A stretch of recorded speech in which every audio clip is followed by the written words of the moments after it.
You see, the greatest joy of the devil is to see Christians divided, Christians fighting one another, not understanding one another, hating one another, and disobeying the law of love by not loving one another. Good morning, and you are welcome to I Prevail with Joseph Adenuga. In this edition, I'm still talking about the true gospel of the kingdom that our Lord Jesus Christ commanded us to preach throughout the world. Today I pray that the glory of God will come upon you. God will enlighten you and show you His truth. In the name of Jesus, you will increase and expound on every side. God Almighty will enlarge your coast. In Jesus' mighty name I pray. Amen. Today I want to continue the tone of my message which I started yesterday, which I titled The Gospel, the True Gospel of the Kingdom. You know, our Lord Jesus Christ said to us in Matthew chapter 24 that this gospel of the kingdom shall be preached in all the world, then shall the end come. And I said this gospel is multifaceted, multifaceted, and it has so many faces. And that is why sometimes we don't understand one another. Yesterday, I was trying to tell you that there are 9, according to my own understanding of the scriptures, there are 9 aspects of the scriptures or of the gospel which is very, very important. Is it the gospel of Jesus is the gospel of salvation? That's number 1. You must understand that. You see, that's the first thing. Mark chapter 16 from verse 18, from verse 15 to 18 tells us that preach the gospel to all creatures. Anyone that believes and is baptized shall be saved. Talking about salvation. And you see, when we talk about salvation, the ministers of God that emphasize the teaching of salvation, teach about heaven. They preach against hell, which is very good because that's what the doctrine of salvation is all about. It is the doctrine of holiness, living a life that is pleasing to God. The life that was expressed by our Lord and Master on the mountain when He was teaching them about the beatitude, the kinds of attitude and behavior that God expects of Christians. You see, but the gospel is not just that, it's beyond that. It's a very big scope. The gospel scope covers more areas of our lives. It also covers the area of provision or prosperity. In the book of Philippians chapter 4 verse 19, God promised to supply all our needs. So the ministers of God that emphasizes provision and prosperity are called prosperity preachers. And so because the gospel is large, that is the area they see, that is the area they are excited about, and that's the area they preach.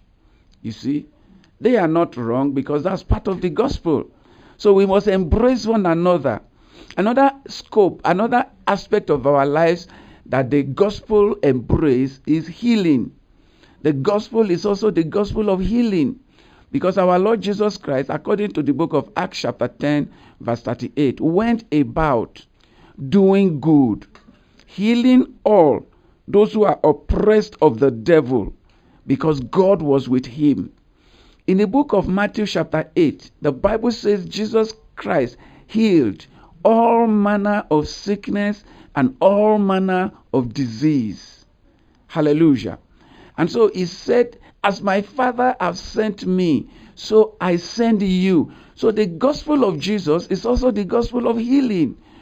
There are some ministers that look at the area of healing. They are excited about healing. They preach healing. They emphasize more on healing because that's the area the Spirit is leading them. So what do? We must embrace one another. It is the same gospel. You see, I remember in those days we used to sing, and the song says, I don't care what church you belong to, but as far as for Jesus you stand, you are my brother, so shake me, give me your hand. You see, it doesn't matter what a minister of God is emphasizing. The most important thing is this minister of God born again? Has he accepted Jesus Christ into his life and Savior? Does he believe that Jesus Christ is the Lord? Does he confess the Lordship of Jesus? If this is yes, if the answers to these questions are yes, then he's a child of God. Don't despise him. Don't talk against him. Accept him. It's just emphasizing an area that God gave him more understanding of, that God gave him more anointing to operate in.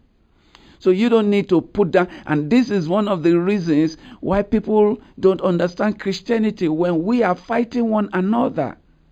Because somebody is emphasizing on another area that God gives him more knowledge, more intelligence, more flair. You see?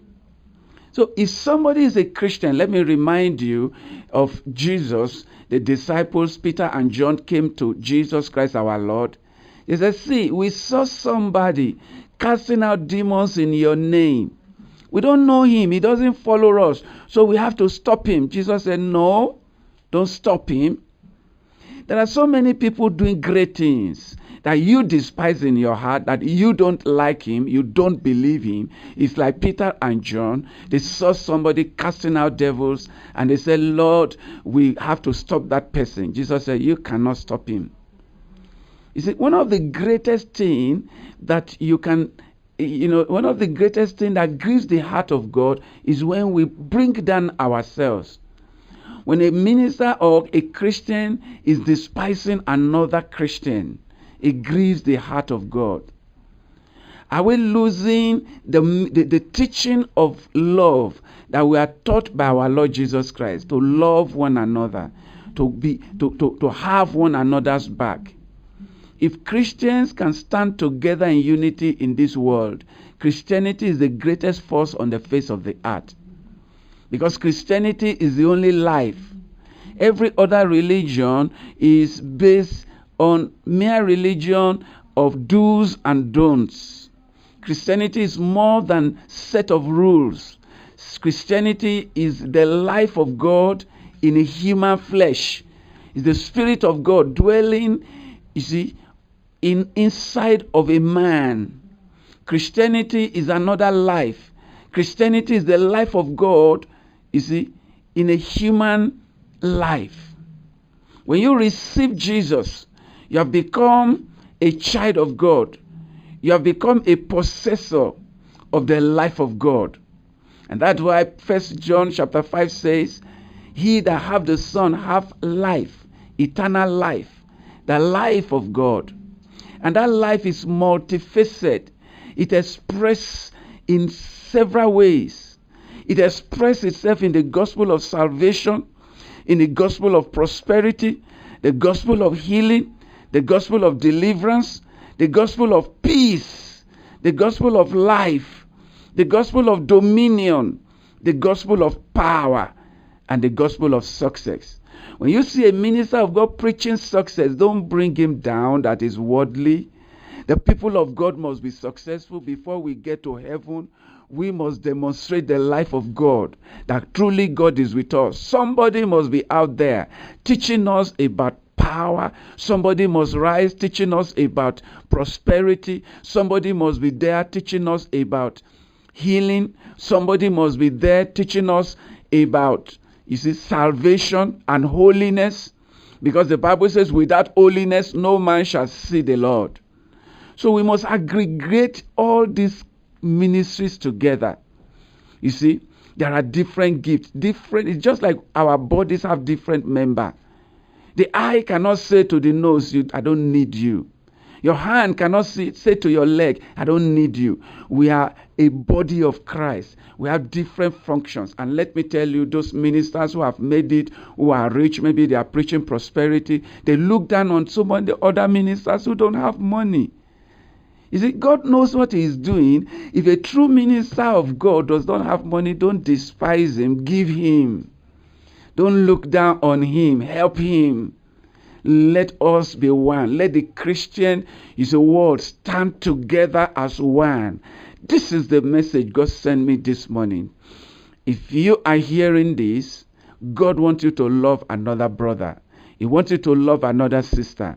Christianity is more than you. Let me tell you, as you know and think that God loves you, so does He love your brother and your sister.